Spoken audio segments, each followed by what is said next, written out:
go to the IFMIS system. When it gets to IFMIS, you're told your bills are in IFMIS.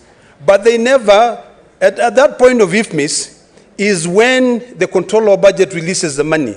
But now when it goes to the IB level for money to be sent to the vendors, the officers, the approvals, approval 1 and approval 2 in the county government are the ones who now divert that money, and they pay other expenditures which had not been budgeted for and had actually not been approved by the controller of budget. So, Mr. Speaker, this is a matter that we must take seriously, because there are so many pending bills. In fact, in this one financial year, not only Vihiga, every county, whatever they budgeted for, whatever money we send from this house, and ONSO's revenue, whatever amount they collected from the ground, if you put all that together and you look at the pending bills, with a fiduciary responsibility, all those bills should have been paid. But in this case, they divert the money so that they can get kickbacks. So, Mr. Speaker, I support that statement, and I hope we can get to the end of this cancer of pending bills. Senator Chiriot. Thank you, Mr. Speaker. I have two comments. Number one is on the statement by Senator for Turkana, the one which Senator Boni Halwale tried to seek your indulgence. And I believe he has further been guided, because he knows the procedure if he were to proceed the way in which he wanted the House to. Nonetheless, Mr. Speaker, I believe this is a very important issue, which as the Senate of the Republic of Kenya, we cannot keep quiet. Mr. Speaker, you know that for a long time, actually since the inception of EAC as a regional bloc, Kenya has continued to play the big brother role. And for that tag of being the superpower of the region, we have suffered tremendously. Each time I see negotiations that happens at EAC level, the final straw that normally breaks the proverbial camel's back is this tag of, oh, you're the bigger brother, please bear with us. And on that account, Kenya has suffered great injustice on many actions. You know about Migingo, you know about the chicken in Narok County on their border with Tanzania, and now this particular issue, Mr. Speaker, that involves now human beings.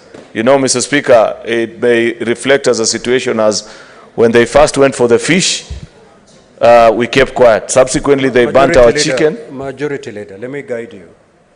The comments you're supposed to make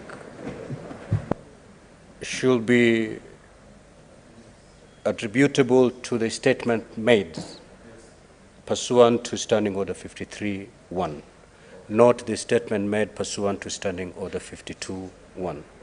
And that's why when Senator Boni veered off to make his comments on that particular statement, I had to stop him. And I believe he was guided on what to do in the event that he wants the Senate to contribute to that motion. So also restrict yourself to the statements under 53-1. Mr. Speaker, I'm properly guided, therefore I abandon that particular conversation, and to pick on the second statement by Senator Samson Cherargei, which I believe we are at liberty, at least for that particular one, Mr. Speaker, to decide. And you know that the number of these companies that are doing this kind of business, Mr. Speaker, is predominantly Mr. Speaker. And we know for a fact that 99.9% of these companies are not locally owned. They are owned by foreigners. Therefore, this is neo-colonialism, but a very difficult one, Mr. Speaker, because young people are breaking their back, working in either extreme cold or a lot of sunshine. And then eventually all that money that they have made, if you make 2,000 shillings in a day, 1,800 is taken and offsetted out of the country, Mr. Speaker. Therefore, this is not a small matter. I hope that the cabinet secretary responsible will come.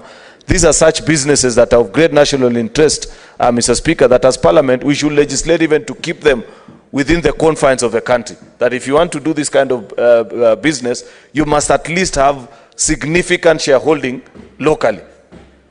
And therefore, Mr. Speaker, I hope that we will get to the bottom of this matter and ensure that people stop taking advantage of our young boys and girls plying the border business. I thank you. Senator Manzo.